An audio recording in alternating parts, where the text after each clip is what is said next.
county of squires and spires, a place shrouded in secrets. Within Northamptonshire, this is our fourth stop on the Shine journey.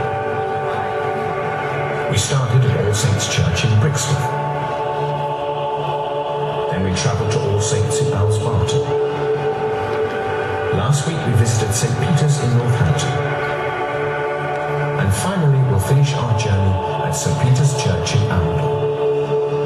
On that night the 210-foot spire will glow like a beacon. The last great shine light illuminating the historic gems of Northamptonshire.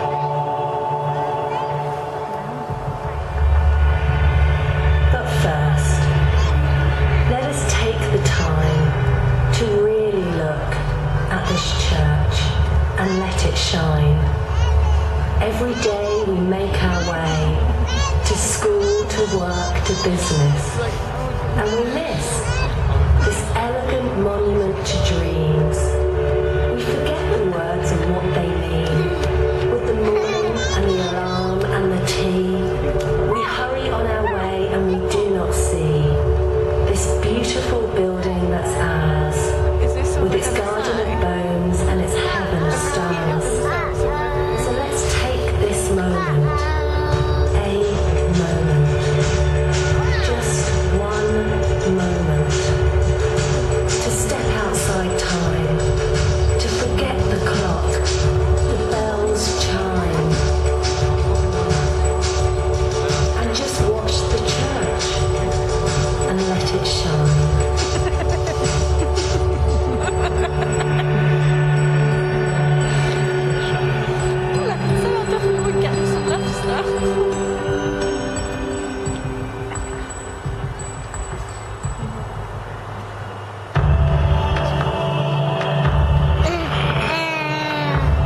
Middle Ages, Rothwell, or Rothwell as it's known locally, was already a town of great importance.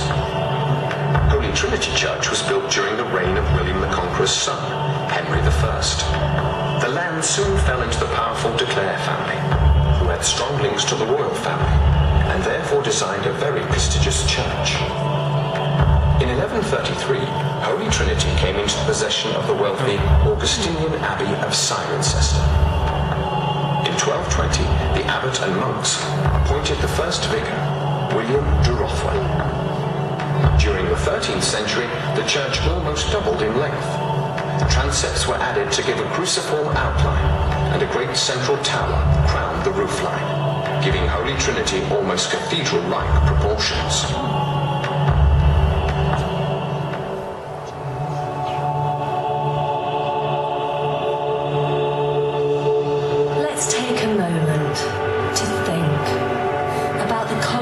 Of the past, of the hands that built stone by stone this building and made it last.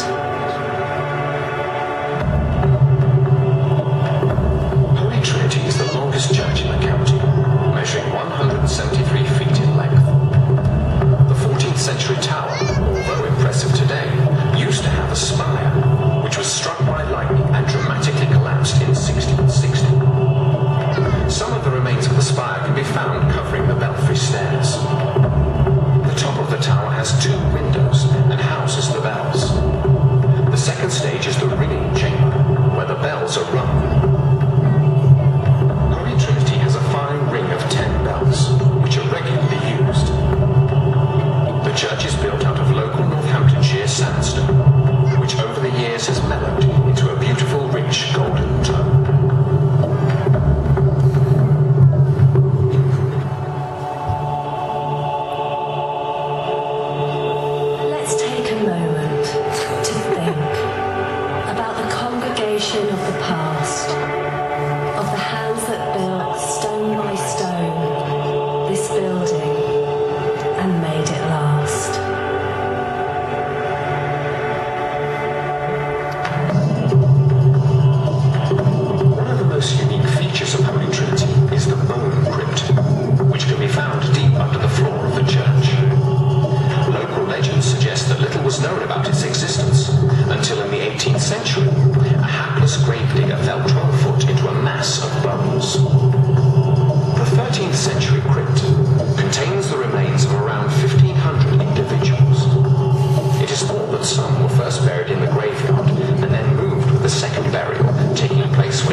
this building and made it last. In 1536, Henry VIII ordered the dissolution of the monasteries, which meant Holy Trinity lost its rich patron, and very quickly a steady decline set in.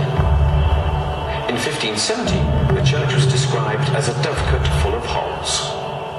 Then, in 1660, the spire, struck by lightning, came crashing down, ruining the north aisle. In 1673, the fateful decision was taken to demolish the north and south transepts. In 1750, a severe earthquake shook Holy Trinity to its foundations. The damage created must have been largely unrepaired, and by 1819, it was reported that the church had fallen into such a state of dilapidation that it was unfit for public worship and was threatened with destruction. The chancel's sole function at this time was merely as a garage to house the town's primitive fire engine. Between 1900 and 1906, Holy Trinity was saved from demolition and was fully restored, costing £1,200. The church owes so much to the Victorian restoration. However, the work continues to this very day, as new discoveries take place and the community continues to enhance this elegant building. Let's take a moment to reflect. About the congregation of the past, of the hands that built stone by stone this building and made it last.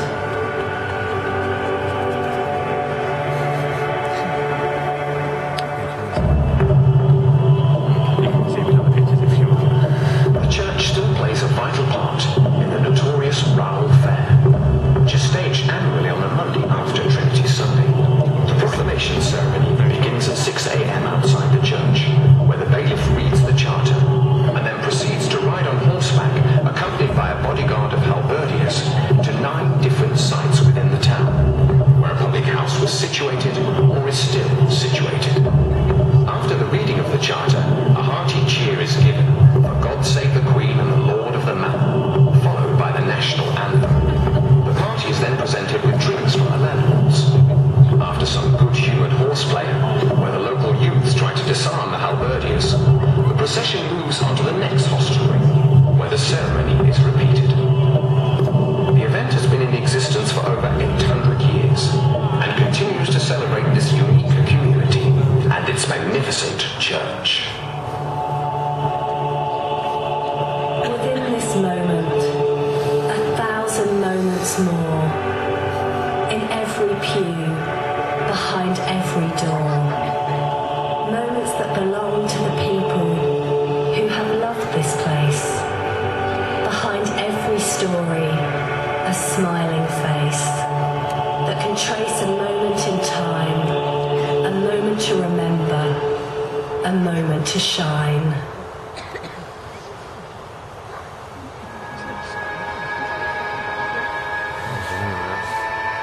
My first experience of coming into the parish church is simply one of wow, such an incredible, huge building, 173 feet long, the longest parish church in the county. There's such a feeling of light and of space and of wonder, really. Such an incredible building in a modest-sized town. Really soaring up into the heavens and in worship. The vicar at the time was Canon George Turner, and a lovely man. Yes, and I suppose it's a great inspiration to me that the first vicar here was in 1220. And so nearly 800 years of priests serving here. He was a very jolly man, and at Easter he used to sing from the pulpit always. And my mother wouldn't miss that for anything. He sang the old rugged cross. And therefore, that the church here is a focus for many town events. I mean, not just obviously for worship.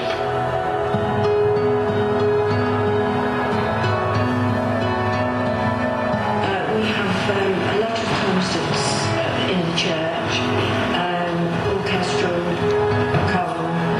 We own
place where people feel rightly proud of their history and that they are part of this living tradition.